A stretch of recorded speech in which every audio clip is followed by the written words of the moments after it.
Sa gitna ng mas umiinit na impeachment trial ni Vice President Sara Duterte, isa sa mga pinakatinututukan ngayon ay ang House Prosecution Panel. Dahil nga naman yung kanilang mga ebidensya, di ba, ang titindi.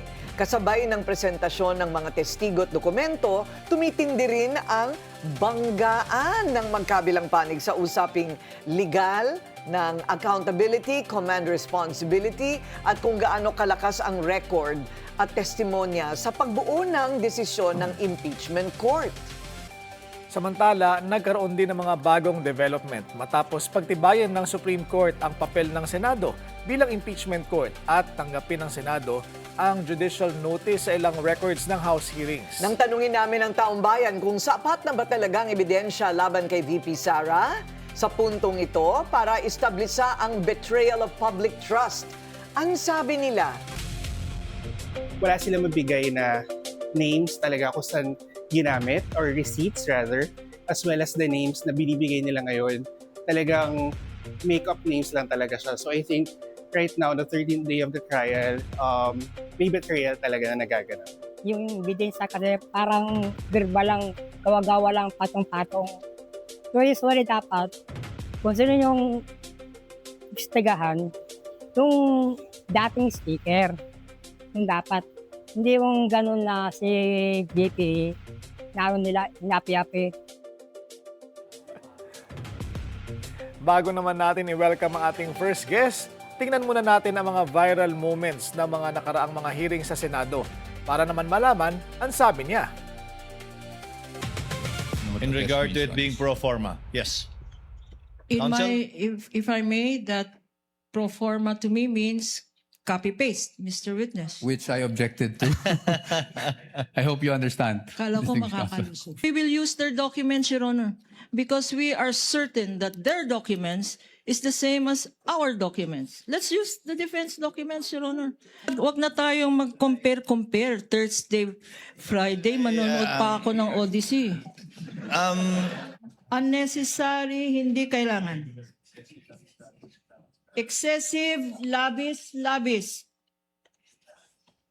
Extravagant. Maluho. Ang nakalagay dito, bongga kaday. Extravagant. Bongga, extravagant. May expressly po ba na nakasulat na may isang kusing na napunta sa bulsa ng Vice Presidente? Ask and answer, Your Honor. Wait, don't answer. Uy. That question, Your Honor, has been asked and answered. We asked for Sustained. ruling, Your Honor. Sustained counsel, I think where you're getting at, modify your question. okay, teka muna. Paano mo pa ibang modify yon? Hindi na, di ba? Talagang sustained ka na. Kasi ano nga naman ang pinag-uusapan dito? Kasi sabi niya, hindi ba? Meron bang katibayan na napunta yung mga winidraw na milyon piso sa bulsa ng Vice Presidente? OVP nga ang nag-withdraw eh. 'Di ba? So command responsibility 'yon. Ay nako, makakasama po natin ngayong umaga House Prosecution Counsel, Attorney Lorna Capunan. Oy, magpalakpakan naman kayo. Hey. Ayan, na naging sentro ng impeachment trial ngayong linggo. Si Attorney Lorna, sanay kasi yan sa isa naming programa. Oo, kaya sanay siya sa ganyang mga hirit. Oo. Showbiz na rin si Attorney Lorna, ha? Pampagaan, saka para hindi naman boring ang impeachment trial. Oo, at saka maghanda ka. Talagang parang bulldozer yan. Oo. Magandang umaga, Attorney Lorna. Good morning, Karina and Willard. Nice to be here face to face. Face to face. Okay. Oo. Co-anchor ko siya doon. Kaya sanay siya. Okay. Attorney Lorna, nakakatulog ka pa ba? Oo naman. Oo naman. You have to because you have to be sharp. Yeah. But oo. na ibang schedules kasi, before the SONA, ang schedule ay hapon. So we can still go over our documents, Right. tsaka pwedeng gumising ng hindi naman 6 o'clock in the morning. Oo. Ngayon, 10 o'clock. Oo eh. 10 o'clock in the morning. In fact, sana nag-focus dapat sila because even the senator judges were saying, pwede ba 10:30? Because of their the travel time, no? as Correct, well. correct. Pero hindi travel pa time. hindi pa na ano yan. Tsaka rush hour yan. Hindi That's ba? true. Oo. So, okay. Sa nakalipas sa mga araw, kayo po'y talagang naging napaka-aktibo dito sa prosecution. So, ano po ba at this point ang pangunahing layunin ng prosecution sa presentasyon ng ebidensya on this particular article? Ibalik natin sa issue ng impeachment, no? Because ang impeachment, klarong-klaro, dapat may public official, no? At ang public official dito yung Vice President kasi siya yung impeachable officer. Hindi yung mga SDO, hindi yung mga kung sino yung mga senior disbursement officer nila, no? Kasi doon dinadala ang usapan ng mga senator judges. Number 1, impeachable office. Number 2, pera ng bayan. Public office is a public trust. Again, linilito nila, ginagawa nilang criminal case, no? Sasabihin na naman nila, criminal case to, dapat estafa. O dapat ganyan. No? Puro dapat. Pero hindi. Sa taong bayan, dapat alam nila na ito hindi criminal case. Ito hindi civil case. Ito hindi administrative impeachment case ito. Okay. So are you trying to present the evidence to the public or to those senators? I think to both, no? Because the public must understand that this is all for them. Para sa kanila naman to, no? Oo. At dapat makita rin ng public kung paano nagre-react ang mga senator judges. Because they have to, kasi ang ginajudge dito, Corina and Willard, hindi lang ang Vice President. Ang ginajudge dito rin ng taong bayan ay ang mga senador. Under oath of political neutrality at saka to act with justice. Napakalinaw yan sa oath nila. So isipin dapat nila na binabantayan sila ng taong bayan. And at this stage, klarong-klaro ng ebidensya. No? Nakalimutan na yata nila yung oath. May ganun pala sa oath nila. Oath to justice. Yeah. Oh. Oath to for the impartial administration of justice tsaka political neutrality. Oath nila yun. Oh? So sila ang babantayan din. Dapat alam nila, hindi pwede yung linilito nila ang taong bayan. At saka hindi pwede yung linalabas. Although they say that they're fair, actions speak louder than words. Di ba? But some of them do you find some of the minority effective in just simply playing devil's advocate? Kasi syempre kailangan marinig mo ang magkabilang panig, or has it become ridiculous? I think it has become obvious. It has become kagaya ng yung linilito nila na dapat magpasalamat tayo sa Vice President kasi nagbibigay ng gamot, nagbibigay ng pagkain, lalo na sa mga bundukin, lalo na sa Mindanao, etc. That's not the issue. The Vice President has a separate budget for that. Meron siyang, lahat naman sila, meron regular budget, merong social services budget. But when you're talking about confidential funds, naka-enumerate at sinabi ng witness, exclusive. Anong ibig sabihin ng exclusive? Pag wala doon, bawal. Mahirap bang intindihin yan? Pag wala doon, bawal. At saka nakalagay rin sa joint circular ang listahan ng bawal. Hindi pwede yung medicines, etc. No? Now, even if sabihin nila pwede, kasi ginamit ito sa mga informants, even if sabihin nila pwede, saan ang resibo? Assuming na pwede. Kasi sasabihin nila, napaka-stricto nyo naman. They have no choice. The circular itself says strict application. Nakalagay dun sa circular. Shall be strictly interpreted. Hindi kagaya ng rules of court, no? Substantive compliance and all that. Pero strict nakalagay. Why? Because hindi nila pera yan. Hindi nila personal pera yan. Correct. Pera natin yan. Hindi lang yon. Not only strict, the agency must have clear internal controls. Pag nakakalusot ng ganyan na kunyari, security officer ang tumanggap ng pera, saan ang internal control mo dyan? Sino nga ba yung magkokontrol? Eh di yung tumanggap ng pera. O yung nagbibigay, namimigay. O yung nag-instruct. The boss, sino bang boss? Sino bang head ng agency? Because hindi naman gagalaw ang isang disbursement officer or security or kung sino man yon pag wala namang orders ang head of agency. And thereby command responsibility. Clear responsibility. Hindi lang command, express responsibility kasi nakalagay doon sa circular at sa batas. It is the head of agency who is the accountable officer. Tapos nakita natin sa House Committee on Justice, no? Because sasabihin na nila, sige, winidraw yan, pero klaro ba kung sinong gumamit yan? Teka. Kung pera ng bayan yan, bakit it was withdrawn from land bank in cash? In cash, tapos lumusot pa sa likod yung mga kumuha ng pera. I mean, it's not transparent. At saka maalala natin sa House Committee on Justice, Madriaga said, 4 na duffel bags yan.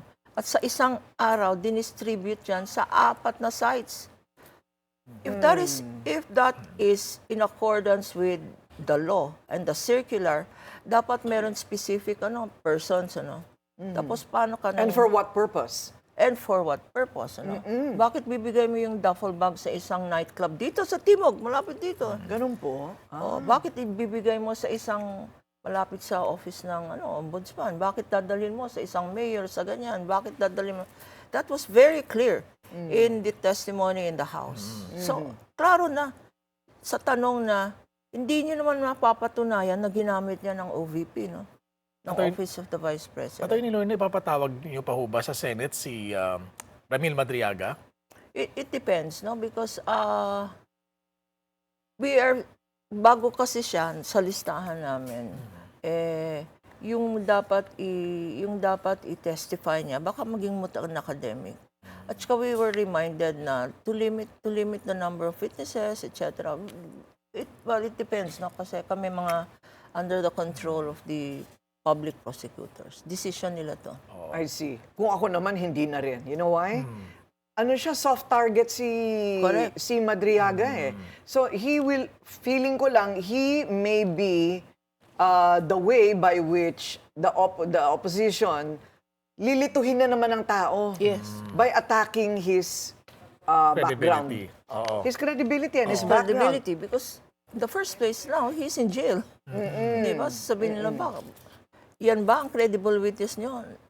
Yung nasa preso, mga perjury and all that, blah, blah, Gusto blah. nga po nila maging senator judge yung nakakulong Di ba? Oo. Pero, so, my question is, Willard, at this point, they don't need Madriaga. Yes. Those checks look like it speaks for itself. Yung mga fictitious names seem to speak for itself. Ito, quandary. Ito po yung sinasabi po namin. Hindi pa siya makokross ng depensa at hindi pa makakadepensa. So, prosecution lahat, right? Yes. May dalawa pa. Tapos tsaka maiiwan sa kamalayan ng tao yung depensa. Hindi kayo magkalimutan tayo dito na napakalinaw ng inyong pinresenta. Tama. That's why ang ruling ng presiding officer is tapusin lahat ng prosecution sa 4 articles tapos defense, no? Pero we are going to file or have filed a motion na dapat hindi ganun. Prosecution, defense. Prosecution, defense. Prosecution, defense. Kasi pagdating ng defense, nakalimutan nila yung storya ng prosecution, no? And this is a way to find out kung meron ba talaga kayong defense. Di ba? Baka na naman ang sasabihin nila, this is speculative, but sasabihin nila after the prosecution na, hindi kami kailangan mag-produce ng evidence because your evidence did not prove the case. Ay, mali yun, ano? Oo. Mali yun because sa Corina, unlike in criminal cases, may presumption of innocence, no? Dito wala. Dito walang presumption of innocence, no? You have to prove your innocence. The burden shifts, lalo na at this stage, no? Merong burden of proof merong burden of evidence, no? Yung burden of proof na, oy, innocent, laging sinasabi ng isang senator judge, hindi pa naman final eh. Final na yun. At the COA level, it is final. Yung 78 million na disallowance na yan, final na yan. Kanya yung sinasabi nila, aakyat pa ng Supreme Court, hindi. Ang iaakyat lang sa Supreme Court ay yung grave abuse of discretion.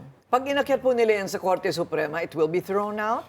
No, they need to get a restraining order Ah. from the court. But if the court will say, kagaya ng decision, happy nga kami na lumabas na ang decision na sinabing moot ang academic, no, yung mga petition na final ng Vice President. Actually, kung lumabas yung decision na yan, before nag-cross-examine sila, yung punto ng lawyer nila, na hinirap nila, when she was arguing na, besides, we cannot stipulate 4,492 documents, ayaw mo mag-stipulate. Bakit? Pareho naman ang dokumento ninyo. Bakit ayaw niyo? Pinapatagal nila. In my mind, pinapatagal nila. No? Because I even offered, gamitin natin yung ebidensya nyo. Oo. Ayaw rin nila. Oh, bakit? Delaying tactic? Either delaying tactics or... What purpose does that serve? Exactly. I mean, they have to go back to the Batcave, no? And restudy their strategy because it is not getting the public sympathy. It is becoming obvious na kung innocent ka, bakit mo ayaw pakita ang ebidensya, no? At this point, it's clear. The evidence is so clear. That's why ang tactic nila is avoidance, delay. Ngayon, yung Supreme Court decision said, because they keep saying, give us due process, pending pa yung issue na yan sa Supreme Court, wala naman jurisdiction yung House panel na nag-mini trial, decided na, thrown out na yung petition nila. Had this come out it came out at the time that I was speaking. Eh, sana lumabas in time, edi end na ng araw na yun. Correct. Oo. Nasabi ni Attorney Lorna kanina, at this point, klaro na ang ebidensya At this point, klarong laban ebidensya. sa VP. Yeah. Pero in the end, Attorney, bilangan pa rin ang magmamatter, hindi ho ba, yung number of votes Yes. sa Senate Impeachment Court. How do you think you will be able to convince enough number of senator judges to convict the VP? I think the evidence itself should be the one that should convince them, no? Because how can they turn, paano sila magbubulag-bulagan sa ebidensya na yan? Paano sila, why will they turn deaf to the testimony of the witnesses? Nawala namang, Corina, you've seen the demeanor of our witness, no? That's why important, no? That's why we keep stressing na hindi pwede yung virtual voting. Kasi there are 3 already of the senator judges who are not around, no? There's Marcoleta, there's Jinggoy, and missing in action si De La Rosa. There now is a move, there has been a consistent move na hindi pa naman sila convicted eh. But the important thing is, pag judge ka, kunyari judge ka, in an ordinary court, judge ka, may sakit ka, o wala ka na, hindi mo naman dinidesignate yung clerk of court mo na, o ikaw na magtingin ng mga ebidensya. You cannot designate that. And that is why important na nakikita ng senator judges yung demeanor ng witness. At so far, you've seen our witnesses, no? Respectful, mababait, keeping to the records, not giving any opinion. In fact, so they are so well behaved na sila na ang inaaway ng senator judge. Dinidebate na sila. One senator judge was debating with a witness who wanted to just cite the law. Okay. Are you convinced that some of them are biased and are determined to prove that the Vice President is innocent? Well, I can't say that on air kasi. But presumption din. Let's give them the presumption. No? Because, for instance, Senator Pia, who has been very vocal, has this past 3 days been very quiet. hopefully she is meditating or evaluating the evidence, no? Paano po yung panay absent? Oo nga eh. Oo, may mga panay absent. Senator ano? Loren hasn't been around for the last 3 sessions. So no? how is that? Are they allowed to simply look at the notes and the transcripts and then vote in the end? I don't know. Internally, it is nga a judgment on them. Na kung talagang seryoso ka, ba't ka mag-a-absent? Siguro dapat merong Willard, merong Attendance. attendance at saka minimum Number of of days required. days Oo. present during the trial. Para Hindi- makapag-decide ka. Para makapag-decide ka, para makaboto ka. Kasi kung panay absent mo, paano yun? Oo. Oo. So, okay, at this point, is there anything else to prove? What do you think? I mean, so far, sa inyong opinion, impeachable na. Oh yeah, we could have stopped at grave threats and inciting to sedition. Using her own confession yun eh. Sinasabi nila implied admission, hindi. It is her own confession. Sinabi ko yan, no joke, no joke.